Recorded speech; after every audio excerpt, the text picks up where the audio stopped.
My name is Marcia R. Robinson, and we are recording an oral history with Dr. G. Michael Pratt as part of the Sweet MUMories Oral History Project to mark the 50th anniversary of the Miami University Middletown, Ohio campus. This interview is taking place on June 29th, 2016 at the Miami Middletown campus. And Dean Pratt, do I have your consent to proceed with this interview? Yes, you do. Well, thank you. Would you please tell us what your name is and your connection to Miami Middletown? So I'm Mike Pratt. I grew up as a Middletown student, Middletown High School. Grew up in this town. We actually lived just a few blocks away from where the campus is. As a kid, I was frequently in Armco Park, and so I knew all about Bunny Hollow. And when I graduated from high school, I started my first trimester at Miami University on the Middletown campuses in the fall of 1969. Would you tell us a bit more of what it was like to have the opportunity to start here before you went on with your four-year degree? So when I started college at a pretty difficult time in my life. My father had died in the fall of 1966, actually right about the same time that the Middletown campus was opening for the first time. Everybody expected that I was going to go to college. I was a good student in high school. I didn't really know what I wanted to do. I think looking back now from being an adult at my teenage years, I was really uncertain about what I wanted to do. We had suffered, an income loss with my father dying, and my mother was an elementary school teacher. So I think there was I never thought about going anyplace other than here. I never thought about going anyplace other than Miami. Both my parents had attended Miami. I have aunts and uncles who were also Miami alums, and I had older cousins who had all attended Miami over in Oxford. So the opportunity to be able to go here, I probably would not have been able to go to college right out of high school for financial reasons if the campus hadn't been here. Part of the community conversation was about creating an opportunity for people living in the city of Middletown. Was your family involved in that foundational conversation before Armco deeded the property to the university? Yeah, but I didn't know about that until about 2 years ago. My dad worked for B.F. Sawyer and Son Real Estate, and there were a number of real estate people and other folks who were, looking for property. There was areas out by what's currently the Interstate Highway interchange where the Middletown Mall is now that was possibly on the list. I think probably the old Sawyer Farm, which is kind of at Brielle and Manchester, catacorner to the campus, was probably also on the list. And I found out as Rod Nims was going back through data that my dad had served on a committee that was looking for, working to find a site for the campus. When I asked my mom about it, she said, your dad was really excited that there was going to be an opportunity for you boys my brother and I, for you boys to go to school in Middletown. I didn't know anything about that. I didn't know, for me, that was all off my radar. I think when he was on that committee was probably 64, 65. He already had been diagnosed with cancer and had had surgery and was not in really good health. So, I was, when you're 14 to 16 years old, you're focused on what you're doing, and everything else was sort of a cloud around me. So, when I found out about it, I was very proud and very happy, and I understood why my dad thought it was important that Middletown created a campus. But a lot of people in Middletown wanted this to happen. Middletown always was a factory town. back then, the leaders of the factory lived in town. They don't today. But back then, there was a very strong leadership in the town, and I think they were looking for a way to bring education to more than just the top few percent of students that were then, the people that were going on to college. Some of the early conversations about the founding of the campus concerned bringing cultural events to the city of Middletown. When you enrolled here, we were also involved in a war. Can you talk about the climate and conversations about culture, war, future, what was going on among students at the time? Well, I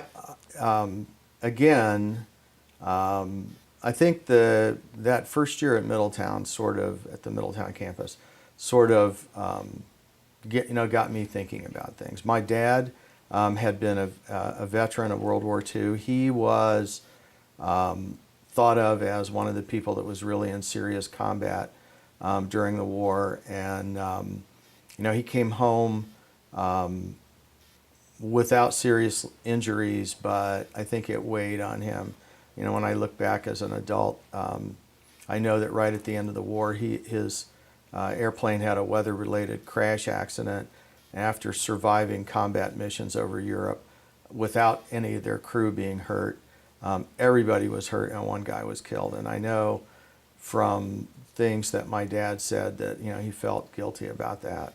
And I think he had a difficult transition back into civilian life. He was very fortunate to meet my mom at Miami when he first came back to school, and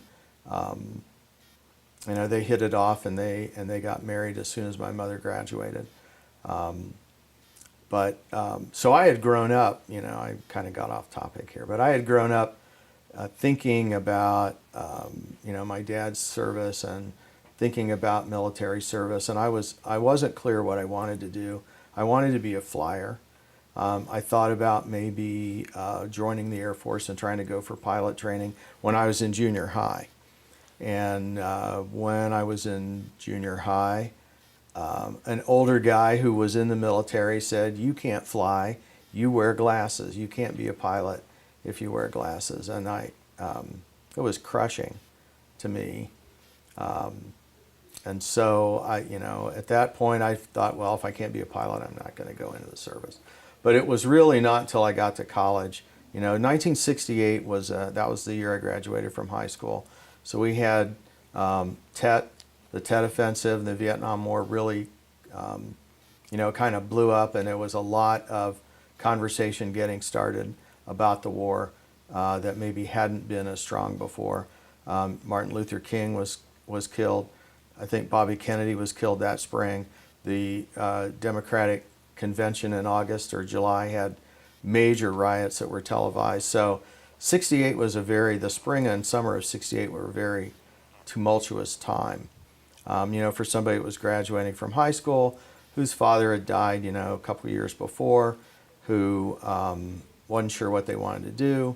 I had already been dating Patty for a couple of years. We were a very strong couple. She was much more focused and directed on going to school and knowing what she wanted to do. And so I was more than willing to follow along and stay in school so that she didn't go off someplace else and find some other guy. But after I got over here, the campus was filled with conversation. And the student body was very divided. We had people that were very conservative. We had people that were, very anti-war. There was talk about Students for Democratic Society. And so there was a lot of conversation. At that time, the student union, if you will, was up at Verity Lodge. And so there were, machines where you could get a microwave. Actually, it was a heat lamp sandwich at that time. But up at Verity, they had a grill for hot dogs. They might have had a grill for hamburgers too. And there was what passed for a big screen TV up there. And so, students would go and hang out there. There was also a place down here in the bottom of Johnston Hall that had food vending and some tables and things, and students hung out there too. Played cards. We played blackjack for paper clips and that sort of thing. But surrounding all of this was, a discussion about what was happening with the war. If you were against the war, were you a communist? If you were against the war, did that mean the dominoes were going to fall? That was the theory at the time. There were veterans who were on campus. A guy who was a few years older than me and later became my roommate over in Oxford. I met him here. And so it was the students were very engaged. And I think, they stayed around on campus a little bit more than they did now. Everybody had cars, of course, but, there were fewer fast food eateries and less chance for people to run off and get something and come back. And so, I found that to be enlightening. I heard a lot of different conversations. And I don't really know. I can tell you that I went from being somebody who, kind of was buying the government's line that we were protecting ourselves over in Vietnam, to within a couple of years having gone through, living in Oxford, gone through student demonstrations over there where the police tear gassed us, the students being shot at Kent State, the invasion of Cambodia. A lot of that happened the next year, which was my sophomore year over in Oxford.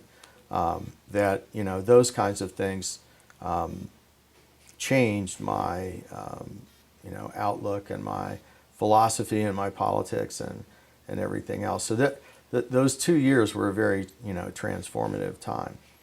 And I also would say that I probably was not a full-time participant in these kinds of things on campus. I had a job working in the stockroom for the chemistry lab, but I also had a job working for Certified Parts, an auto parts store. I was a stockroom person for them. I drove a pickup truck to deliver auto parts around to the various gas stations and repair garages in the Middletown area. Sometimes worked on the counter. So I had, I would spend my classes here. I'm a morning guy, so I would come in the morning for classes, stay through lunch. But, by the middle of the afternoon, I was gone to work on my off-campus job. And in the summer, I worked for Armco that summer too. So I took a class that was an independent study, so I had time to take another class, but also, make enough money that was important, because I was getting ready to move over to Oxford and live in a dorm and, pay a higher cost. The tuition difference was not nearly as great as it is now, but still it was significant. From what you're telling us, you grew up in a fairly stable, supportive community of Middletown. I did. And you have 2 Miami mergers at least in your family. However, you also learned that there was trouble in the world. And from what you've observed, is that what led you to your eventual major and work as anthropology and battlefield forensics? So, as I said, I didn't really know what I wanted to do. And, the world was changing very quickly. When I got over to Oxford, I was a pretty good student here. I was not distracted. Like I said, I had a girlfriend. I was working on campus. I was working off campus. I was going to school. I was living at home. I was busy. And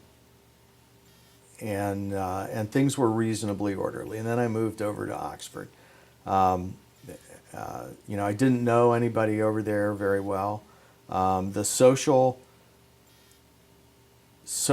sets within the university had already defined themselves. Miami, I thought then, and I think now, that Miami University does a really good job of orienting its freshman class into getting to know each other, getting to know what's available for them in terms of student activities, getting to know, where the places around Oxford are that people hang out.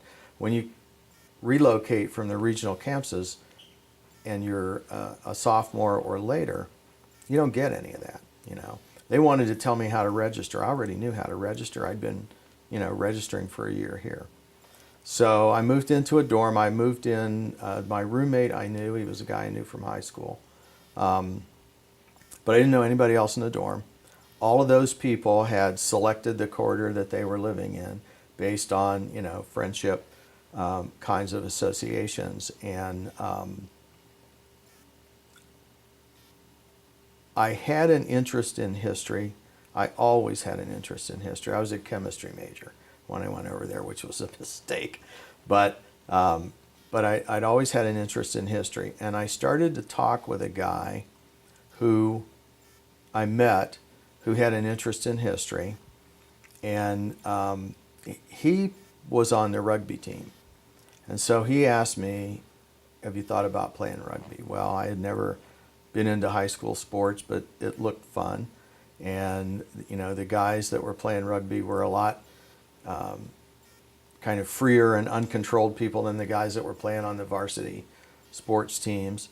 So I went over and signed up, for the rugby team. So that was outside of Patty, that was my social life at Miami for the next couple of years. Played rugby, drank a lot of beer. We traveled around, played other schools. I was not doing well in chemistry. My grades were going into the tubes.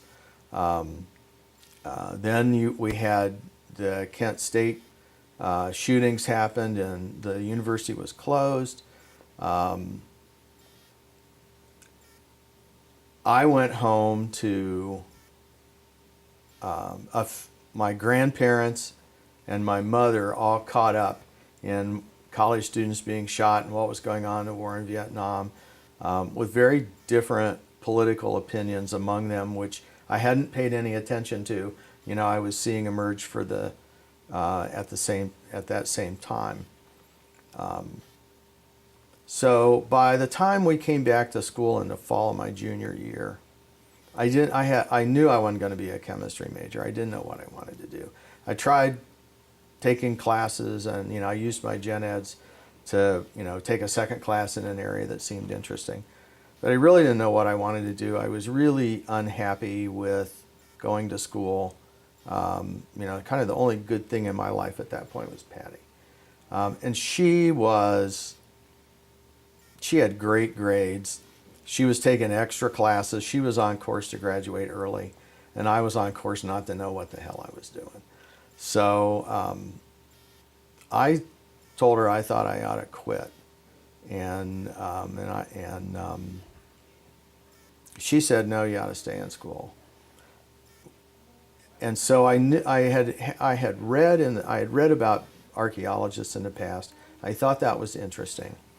She said to me, isn't there anything you think you'd like to do with your life? And I said, well, I always thought, archaeology was interesting. I thought history was interesting. I didn't want to be a history teacher. And so we went through the catalog. And I went through the catalog first, and I was unhappy. I didn't see any department of archaeology. So I thought, well, I'm done. And she said, well, look, if you look in anthropology, they teach an archaeology class, or maybe you ought to take an anthropology class. So I agreed to do that.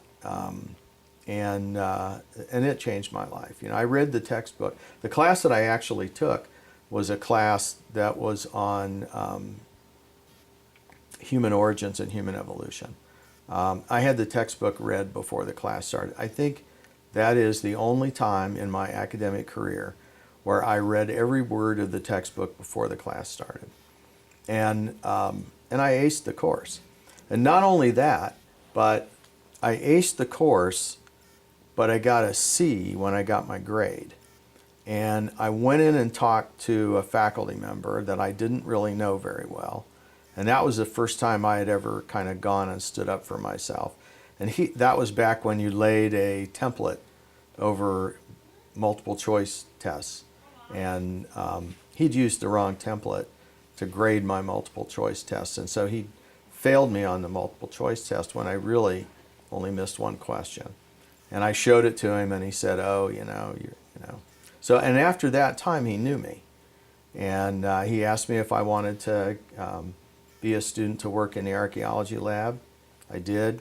Later on, he got me hooked up with some graduate students, and I used my spring schedule here in Oxford to have some time off to go out with graduate students and look for archaeological sites, and so I was hooked. Now I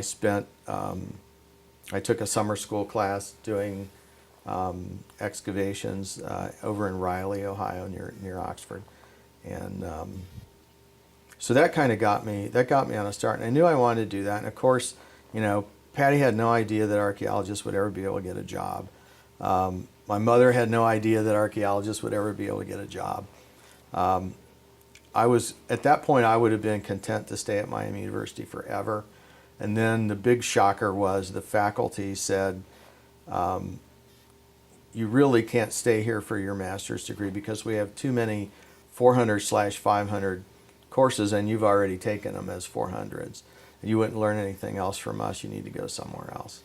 So I did. I applied and I got into Case Western Reserve and we moved to Cleveland and continued on my career from there.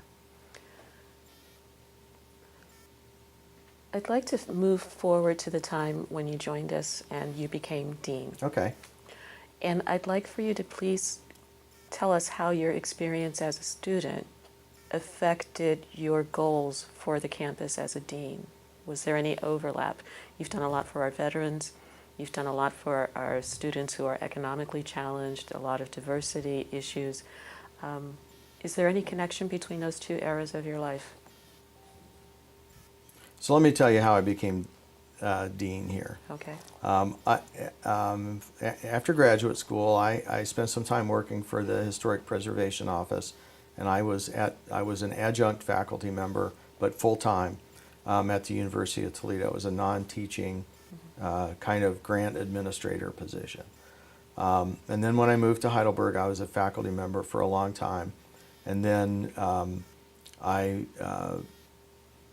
was appointed to direct a regional campus that Heidelberg had that ran a number of undergraduate programs and an MBA program in the evening. So I'd been at Heidelberg for a long time. And when Miami was looking for a dean, initially Miami was looking for a dean for the Middletown campus. Kelly Cowan was the dean, and she indicated that she was going to step out of the dean's office. And so the university did a search. And I saw that. Patty and I have always had family connections in Middletown. And, we knew that from the local news or whatever that they were going to search for a position. And because we'd always had family connections here, and because we both started at the Middletown campus, I thought, this would be an interesting position. I felt like the experience that I had gave me a lot of knowledge about the kinds of students that we would have on the regional campuses. And my experience at Heidelberg, I had been working with many of the same kinds of students, although most of them were older than traditional age and were working and they were coming back to school at night. But they were the same folks. They were the people who had not,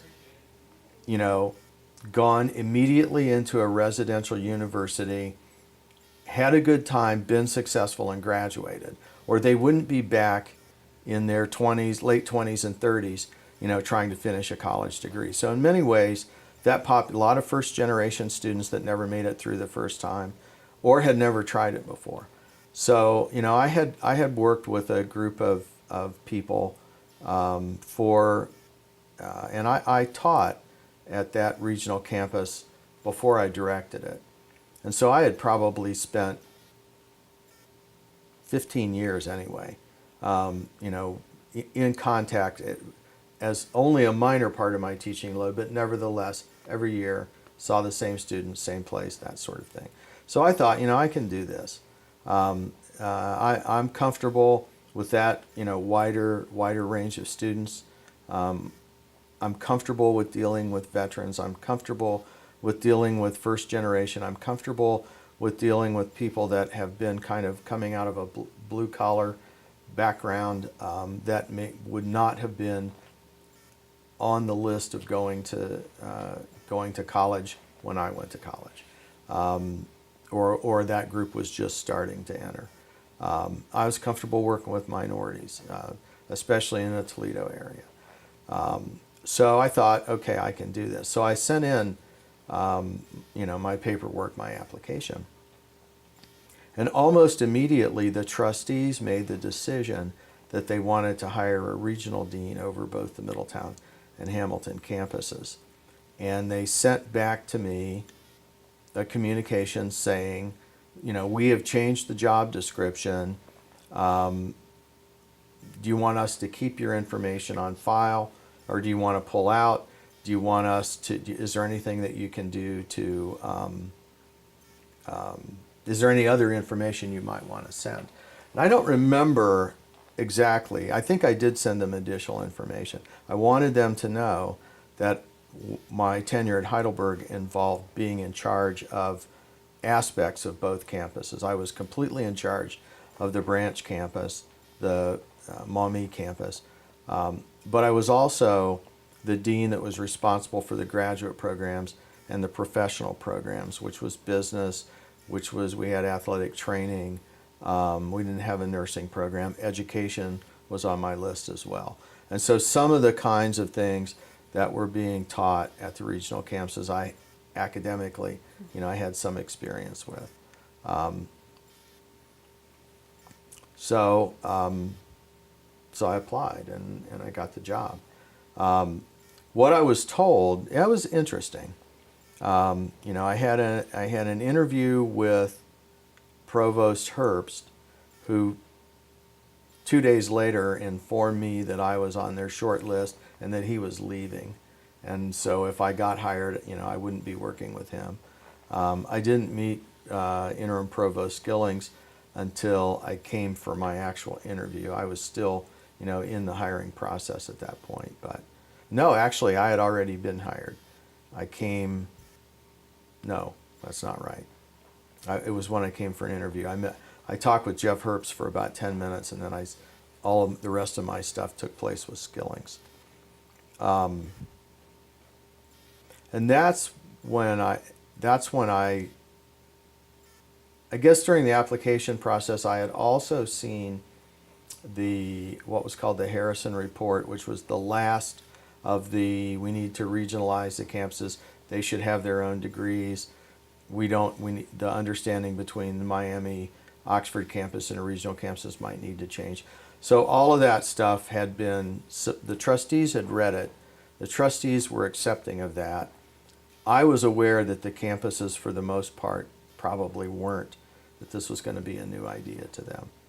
So when I walked in the door, 1st of July 2010, I thought my mission was going to be to combine the campuses so that they were sort of a seamless operation across the regional campuses, and also that the university was interested in adding bachelor degrees.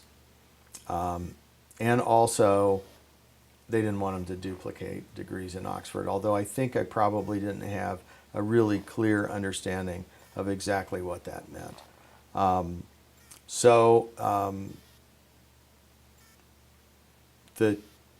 My vision when I came down here was that we needed to work with the staff to get the offices that supported students, that did things, aligned so that we could manage them, you know, more efficiently.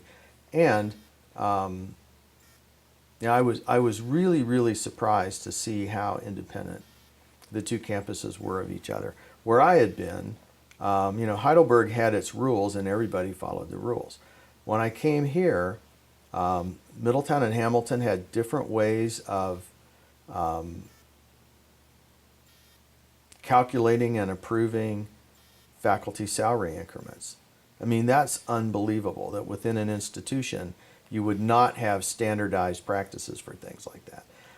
Offices had different names and they were aligned differently. So, we had these students that were moving back and forth between the Hamilton and the Middletown campus, and if they needed some kind of a support, things were aligned differently. Learning assistance and advising and records and registration and admission all had offices, but they weren't all aligned in what they were doing and how they were organized. So we had 3 different advancement officers, and they were kind of competing with each other, for fundraising for the individual campuses. So, I thought that's what they wanted.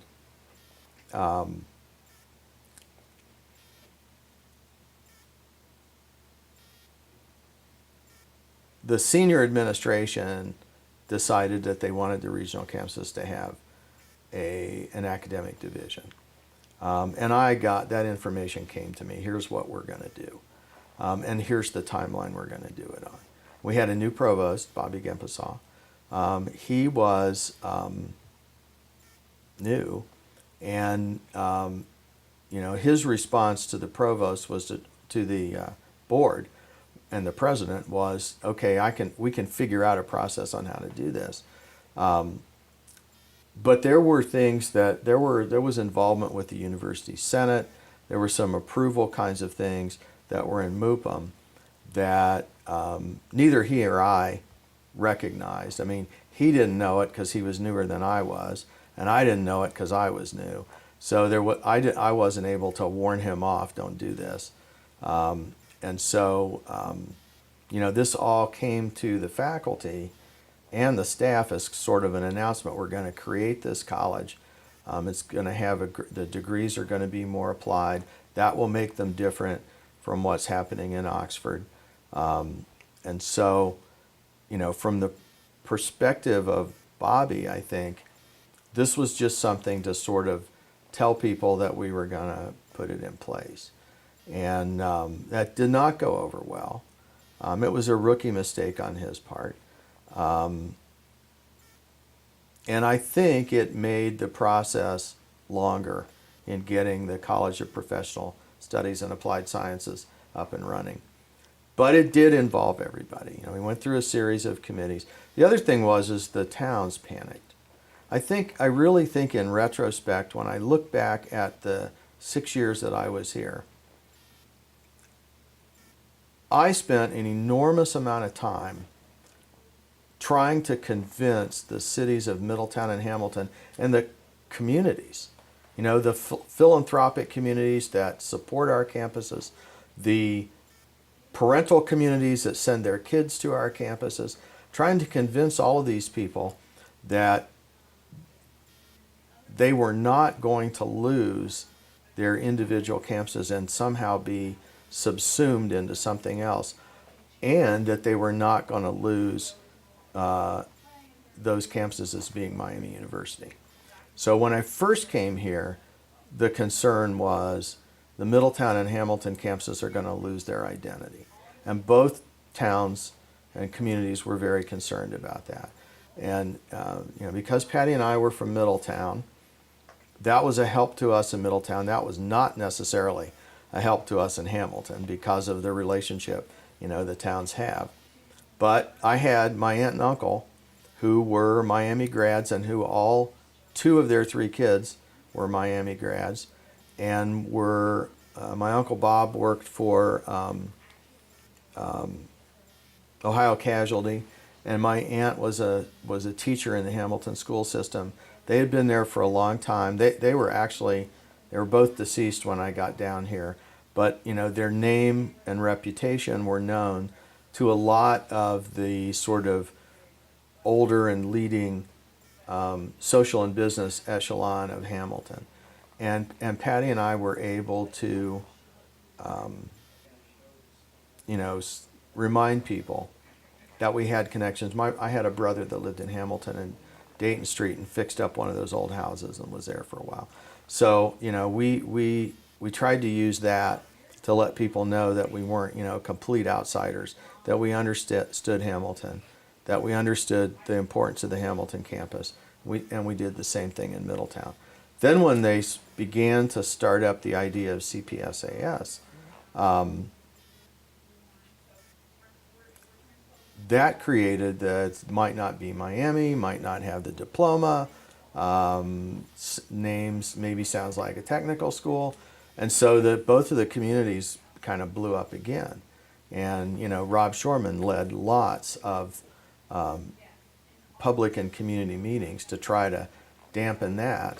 And Patty and I were also going to every event that somebody invited us to try to say, look, we're trying not to let this happen. We're there. This is not, as when people say division, they're talking about an academic structure, not a separation, not a divorce. So I was really surprised when the president and the trustees and the provost came back and said, now we want to combine everything together. And that is when, President Hodge used the word separation, talked about maybe not having us be accredited with Miami University, maybe talking about a different diploma. And I'm telling you, that really, really scared these communities that had supported these campuses for 40 plus years. And I'm telling you personally, it scared me too. I did not think that that was the way things should go. And the indications about differential accreditation, maybe a different name, maybe it's certainly a different diploma, something to make the diploma different, was coming down really strong. And that made the last 2 years very difficult. And I will tell you that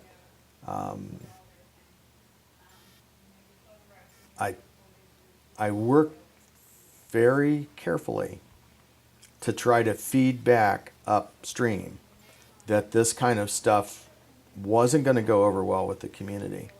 And I also worked very carefully with the community to say, you need to speak up, because the last couple times I was less worried about this stuff than I am now. And so our Citizens Advisory Group on both campuses met with the president. The mayors, the heads of the Chamber of Commerce met with the president. I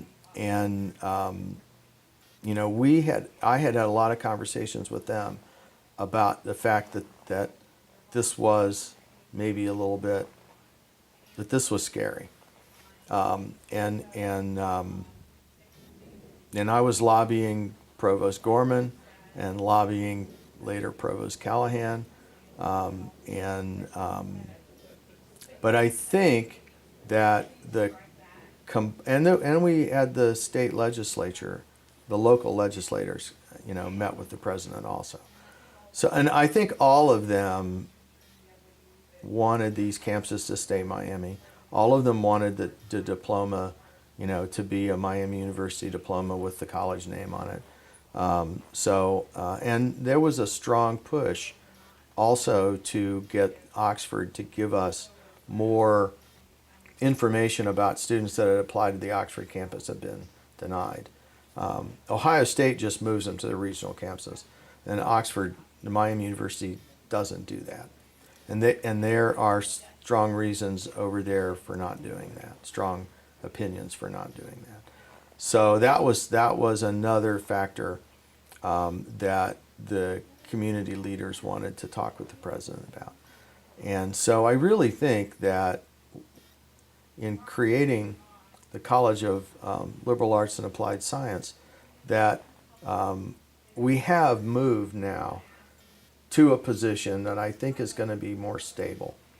And it is going to be Miami. And I think that the community is happy about the way things are going. I think that the university has learned that the community has a strong opinion, and that opinion is probably not going to change. So I'm hoping that we won't have to, go through new ideas about changes to the regional campuses. I think that if you look back at these reports that started off around 2005 up through, I think, 2009 might have been the Harrison Report, or 2008, all of them wanted the regional campuses to be more independent, have their own degrees, have a way to give students an opportunity to complete a four-year degree in a with the flexibility that non-traditional students need at the kind of cost range that non-traditional students are looking for, and still be, Miami University, and still give those students the opportunity to go and finish in Oxford if they wanted. And I think that where we are now, going forward, we're going to have a stable system to do that. I think, and with Kathy Bishop Clark coming in as the interim dean, Maura Casey, who's an excellent associate dean and has been in harness for a little bit, and a very experienced executive council, of the outside the academic, direct academics part of it. I think that we have everything in place to go ahead and make this new model move forward, and I think it'll be a successful model. I also think that the new incoming president strongly sees the value of the regional campuses. One of the things that I find striking about the 50-year story of the campus is that the original conversation from the community included having bachelor's degrees and possibly having a law degree, or also master's degrees. To wrap up this interview, would you please let us know what degree programs you are leaving to fulfill the original vision for the Miami Middletown campus, the one that the community originally had? We have more than a dozen bachelor degrees now, which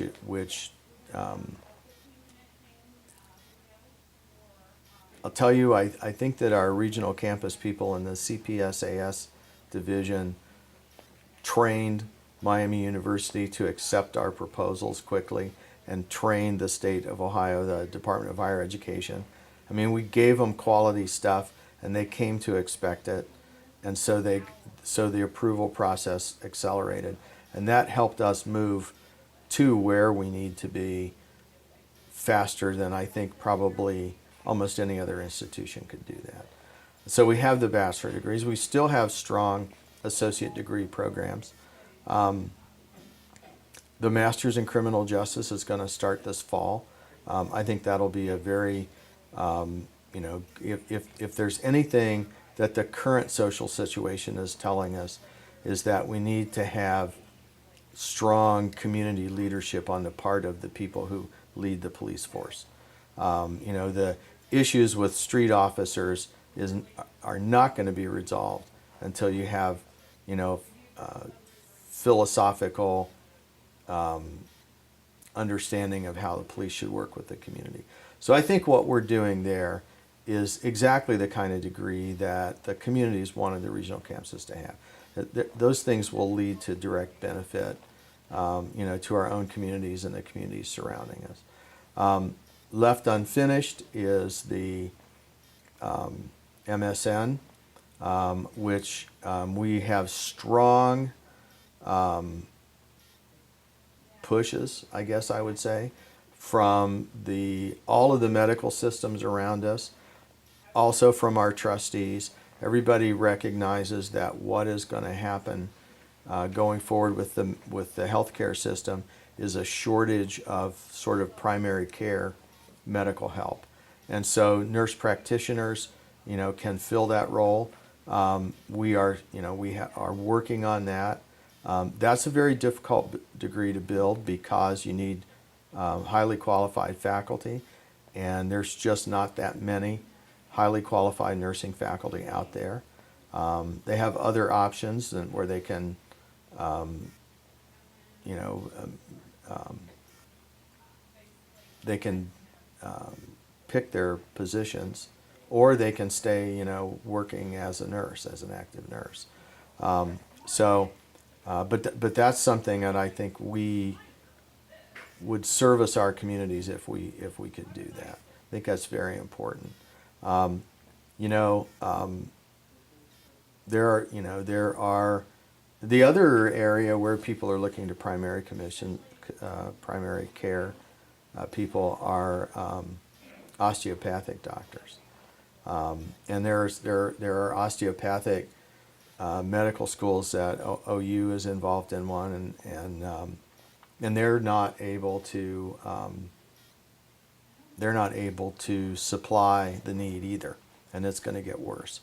So, you know, our involvement in healthcare with health information technology, now health communication at the bachelor's level, nursing, hopefully a master's in nursing soon, gives us a good start to look at some other kinds of perhaps healthcare related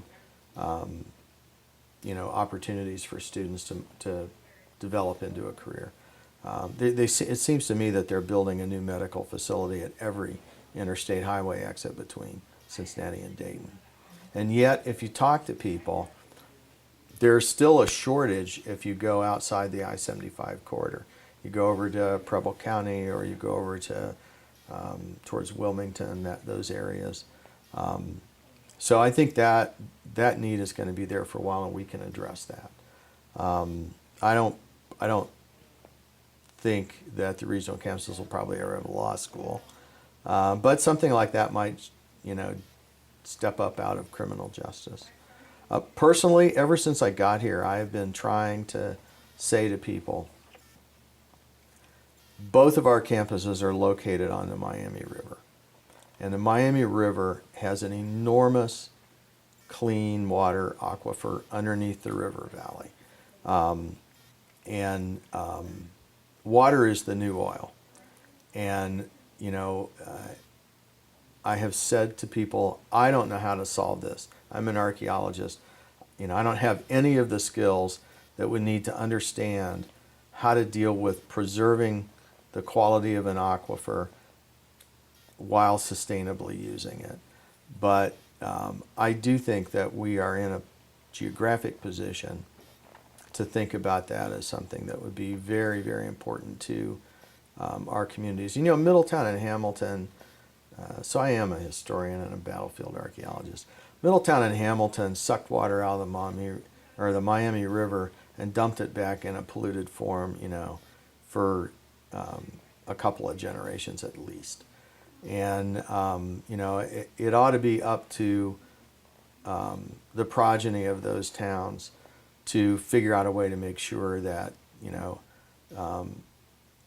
our future generations have something to drink here. And I've always been concerned about that. I spent a lot of time living on Lake Erie. And, that's a great, huge source of fresh water. And so I looked into the aquifer before I moved down here, because I really didn't want to move into an area where all of a sudden there might be a water shortage, like there is out in California and other places now.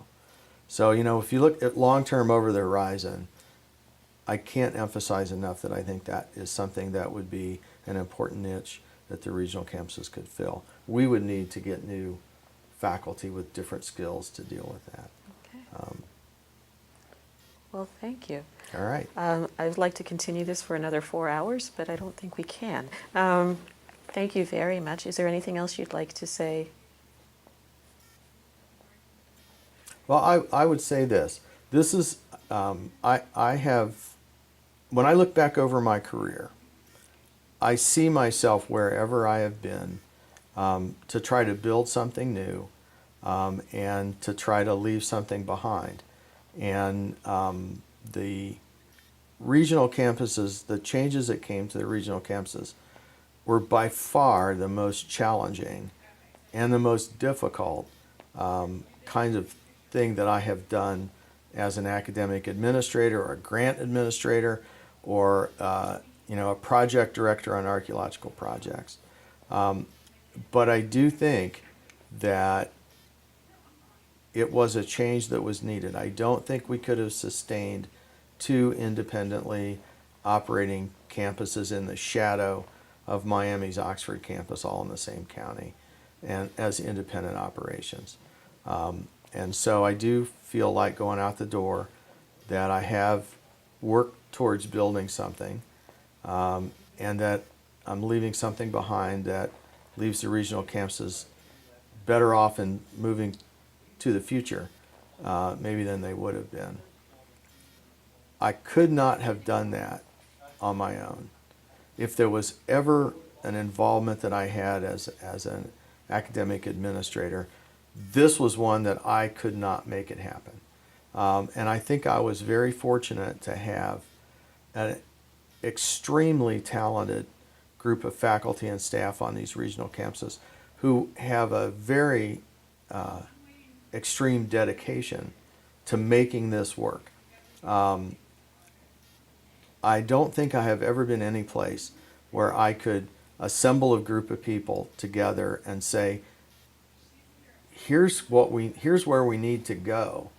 Now you kind of figure out how to get there and make it happen, and not have to go back and constantly say, are we there yet? What are you doing? We have a lot of very talented people that are self-starters and that are responsible, and I really admire all the folks that I worked with here. And the only regrets that I have about retiring, I've been 40 years in education as of Friday. And as of Friday, I would be starting 41. That'll be one too many.